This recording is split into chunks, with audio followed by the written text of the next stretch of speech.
안녕하세요. 김용진 목사입니다. 이 영상은 성경 통독하시는 데 도움을 드리기 위해 마련한 영상입니다. 통독을 하면서 익숙하지 않은 배경과 내용들로 인해 어려움을 겪는 성도분들이 조금이나마 도움이 될까 싶어 마련한 것인데요. 조금만 관심을 기울이시면 읽으시는데 유익이 있을 겁니다. 그럼 오늘 읽을 부분에 대한 안내를 해드리겠습니다.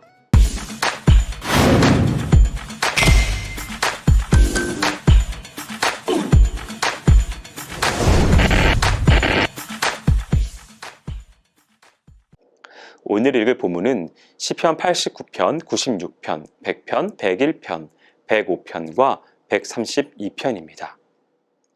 시편 89편은 인자와 성실하심으로 우주 만물을 통치하시는 하나님께서 선민 이스라엘의 영원한 보호자와 통치자가 되심을 노래하는 시입니다.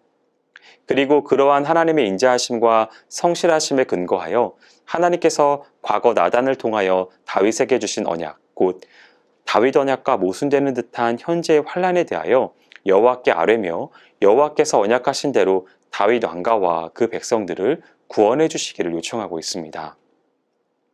1절에서 4절은 다윗과 언약을 맺으신 하나님께 대한 찬양을 합니다. 5절에서 7절에서는 하나님의 권능과 위엄에 대해 찬양합니다.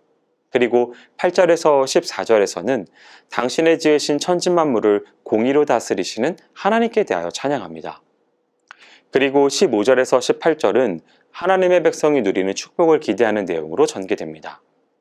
19절에서 37절에서는 하나님께서 다윗과 맺은 언약을 상기하는 내용이 나오고 38절에서 51절은 하나님이 언약을 이행하사 국가적 위기 상황하에서 자신들을 구원해 주시기를 염원하는 간구입니다. 이 세상의 창조와 구원 모두 하나님의 인자하심과 성실하심에 달려 있습니다. 이스라엘이 구원을 받고 왕국으로 세워지고 다윗 왕조가 그들을 통치하게 된 모든 것도 하나님의 성실하심에서 비롯되었습니다.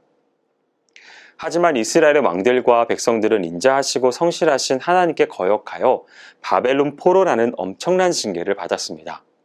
그래서 많은 이스라엘 백성들은 다윗에게 하신 하나님의 언약이 끝났다고 생각했지만 89편의 시인은 그 언약이 여전히 유효함을 믿고 그 언약에 대한 하나님의 성실하심을 다시 보여주실 것을 기도하고 있습니다.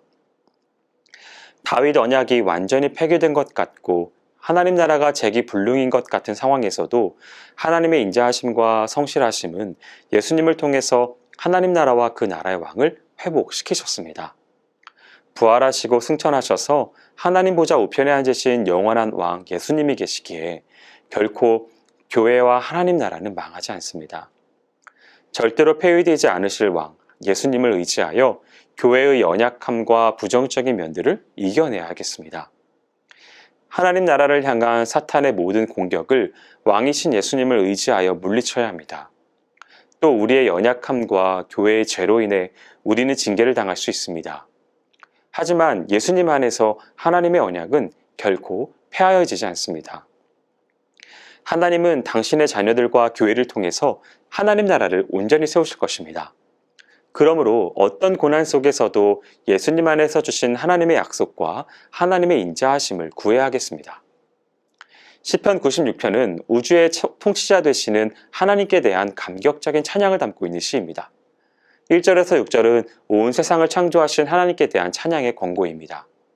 7절에서 10절은 온 세상의 통치자 되시는 하나님께 대해서 계속적으로 권면하고 있습니다. 11절에서 13절은 온 세상의 심판주 되시는 하나님께 대한 찬양을 하고 있습니다.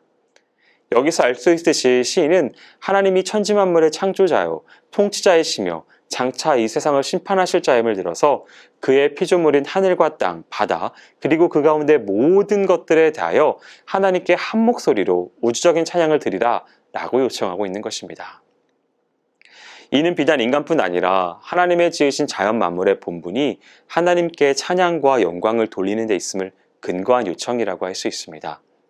특히 시인은 새 노래로 여호와 하나님께 노래하자고 하는데 새 노래란 하나님의 구원의 은총을 깨닫는 자가 새로운 마음으로 부르는 찬송을 가리킵니다.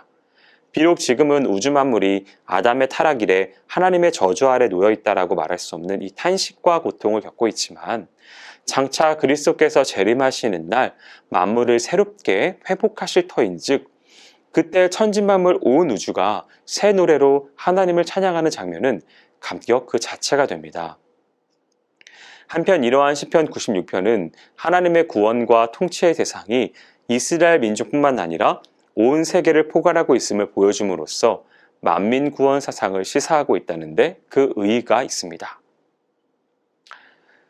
시편 100편은 하나님의 주권적인 통치에 대해 찬양하는 내용의 시로 하나님께 대한 우주적인 찬양을 하자고 권면하는 내용과 그 찬양의 이유로 구성되어 있습니다.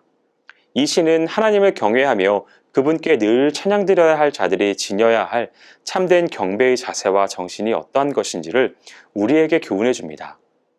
그것은 먼저 하나님께 예배하는 자는 그 하나님이 어떠한 분이시며 우리 자신과 어떠한 연관을 지니고 계시는지를 바로 깨닫고 그 깨달음에 입각하여 정녕 하나님의 크신 은혜에 대하여 감격하며 감사하는 마음으로 해야 한다는 것입니다.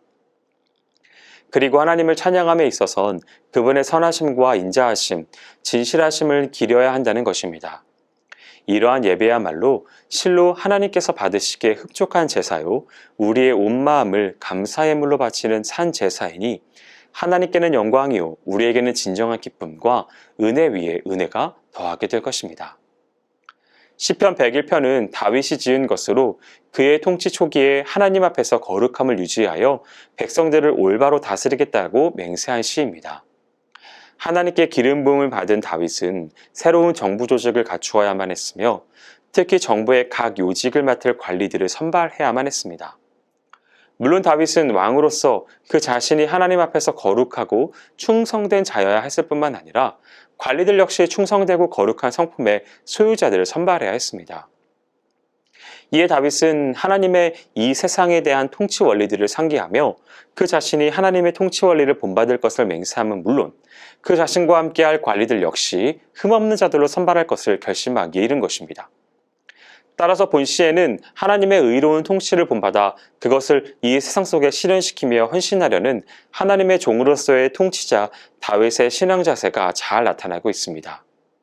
이 시는 결국 이 땅의 참된 지도자상이 어떠한 것인가를 잘 보여줄 뿐만 아니라 또한 이 세상에서 영적인 지도자의 역할을 감당해야 할 성도의 삶의 자세가 어떠해야 할지를 잘 보여주고 있습니다.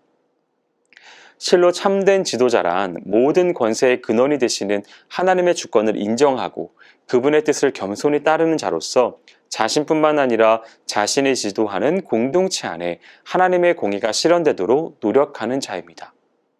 시편 105편은 이스라엘의 초기 역사를 회고함으로 그 역사 속에서 섭리하시며 언약에 신실하셨던 하나님의 놀라운 은혜에 대하여 감사와 찬송을 드리는 시입니다.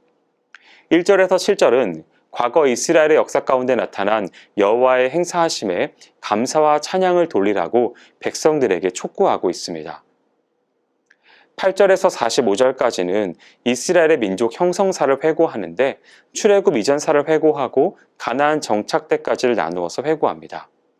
이러한 본시는 결국 하나님께서 이스라엘의 원초적인 뿌리인 아브라함, 이삭, 야곱과 언약을 맺은 때로부터 이스라엘이 실질적으로 한 민족을 이루어 하나님의 선민으로서 가나안 땅에 자리를 잡은 여호수아 때까지 이스라엘 민족 형성사 속에 나타난 하나님의 주권적인 언약 성취에 대한 감사 찬양입니다.